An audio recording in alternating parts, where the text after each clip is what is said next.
the consecration ceremony of the Ayodhya Ram Mandir. We're just a couple of days away from the much awaited and anticipated consecration ceremony, and preparations are in full swing for the ceremony. The first visuals of the Ram Lalla have been released. The idol has been installed inside the sanctum sanctorum of the Ram temple in Ayodhya.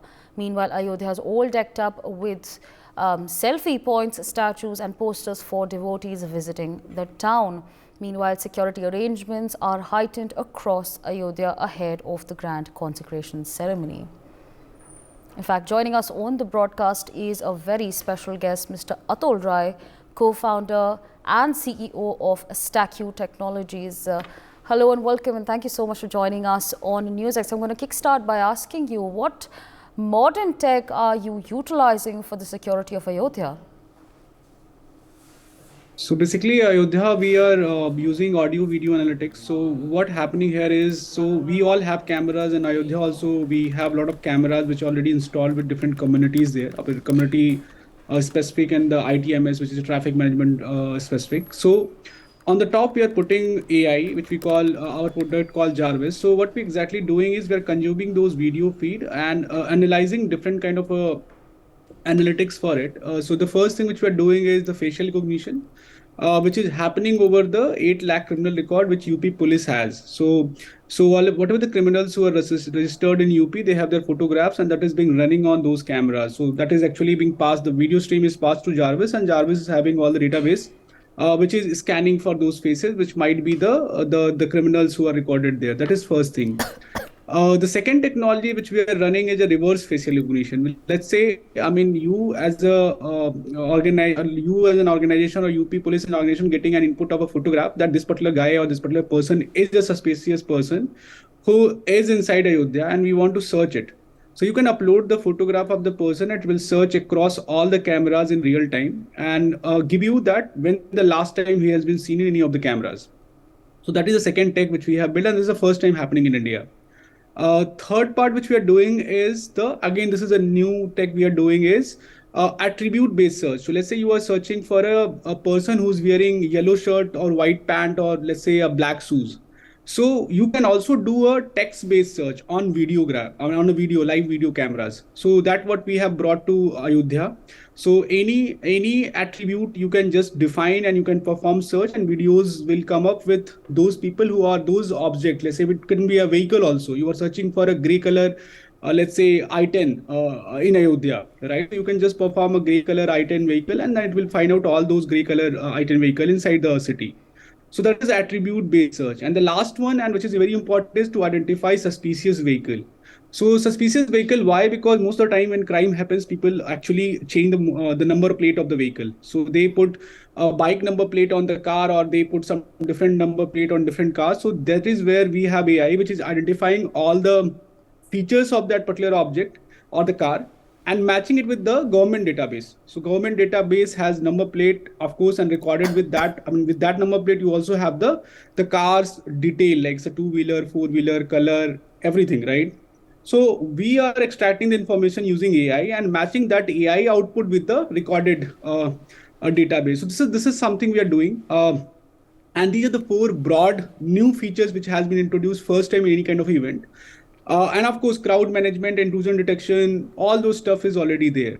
Right, absolutely. But how can AI surveillance be effective in managing such a major event? So basically, I mean, if you talk about this event or any kind of a major event, it's all about how many cameras you can process. So let's say, given a path, you are having, let's say 30, 40, 50 or 100 people passing at a time, right? So that means you are sending 100 face detected by the camera or the AI to perform search, right?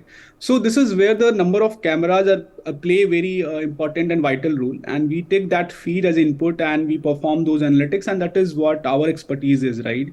More the number of cameras you're getting, more the parallel processing you do for different attribute based search, or let's say facial recognition or vehicle identification. So these are things which we do on different kind of a threads, which you say in the software terms, and give the result in real time. So of course, the number of cameras are the important part, and wherever we have cameras, more the cameras we have, more the security or more the analytics will be able to perform for different suspicious activities which might be happen. Will AI help with the police in live Tracking, because with CCTVs we've often seen that the response comes after the incident. So in Ayodhya, it's already started giving the result to them. We already are finding suspicious people. Already the result being shared with the police forces, where a suspect matching the Trinit database, which is their database of criminals, is already being identifying and alerts are going. So I mean, this is something which is already happening in terms of the vehicle. I mean, police forces already tested this technology in real time. They change the color, they change the number plate just to see how efficient is the technology. So all these things are happening, and every trial and every test has already been performed by the police. So and all everything is real time, and that's what is the importance of this technology, right? The alert or the technology should give the result in real time, and that is what our I mean that is where we are as an AI company. We have to perform our work. Otherwise, of course, the postmortem analysis cannot. I mean, just can give you the clue what happened. But in this case, the more thing is like the most important part is to get the precautionary measure or advance alert for any such kind of a move. What will be the immediate response of this system if suspicious movement is spotted? So basically, we have different zones in Ayodhya: red zone, yellow zone, green zone. So in yellow zone is all those like the Mandir path and everything. So that is where all those cameras are being kept, whether it's Lata Mangeshkar Chauraha or there are different places, right? So in that way, when these alerts are being generated, that is being generated in the yellow command center. Of course, different other zones are also having their own features and all. But in the yellow zone, the police is managing each and everything. So that alert goes in real time, and of course that alert gets circulated based on different positioning of the police. So if I am in let's say Lata Mangeshkar Chauraha of Ayodhya, and I am the police officer who gets some let's say alert for that Chauraha, so I'll be getting that alert in real time on my mobile app also, and the same is also going to the command center where also they are communicating to the wireless system. So this is all happening in real time, and this is how the distribution of the alerts and the commands are being performed.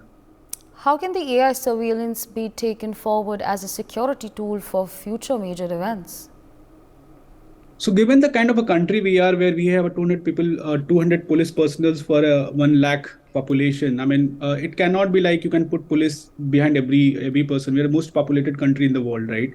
So, technology is a very powerful tool, and it is very transparent tool as well, because you cannot get biased, you cannot make any serious falsification in a way that you can identify someone else as something else, right? So this is something which is a very transparent technology, because camera is something which is producing a data which we can identify as a human, right? So technology is always an important thing, and we believe with this kind of a tech and this kind of a event. Of course, this event is one of the important event in the history, right? I mean, in Indian history, which is happening, right? So this will open the path for such technology to be adopted in such kind of event everywhere in the country. And this will also reduce the burden which is there on our police forces, right? And this is what we want to, I mean, this is where we want to impact. We already are doing with 9 state police forces since past, but this is something where we also want to prove. We did that in G20. Now we're trying that same in Ayodhya. So yes, I mean, this we believe with the technology advancement and adaptation, a lot of things can be made very easy for the police forces, and the response can be made in real time. And of course, any kind of a gap will not be left in such kind of a event. So yes, I mean, technology is really important for and adaptation is really important for this.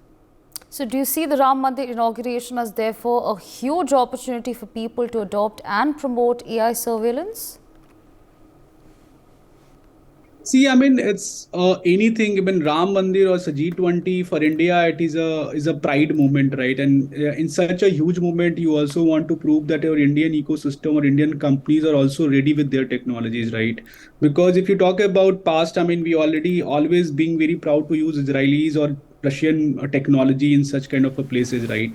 So we strongly believe being an Indian startup helping with this kind of a technology to the government, and it's not like the first time we are doing it for the last 5 years, right? So I mean, yes, this is something which is always a very important event, and this is, I said, like this is a history in making, right? And we feel proud to be the part of that history, whether it's of course G20 or whether it's now Ayodhya.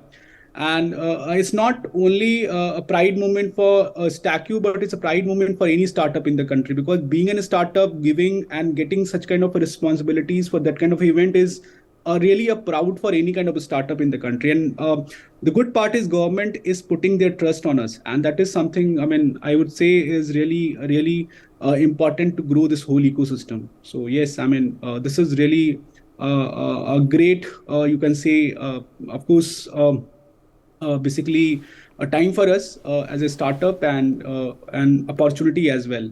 All right, with that, I'd like to thank you for joining us on the broadcast and sharing your perspectives on the future of AI surveillance in India.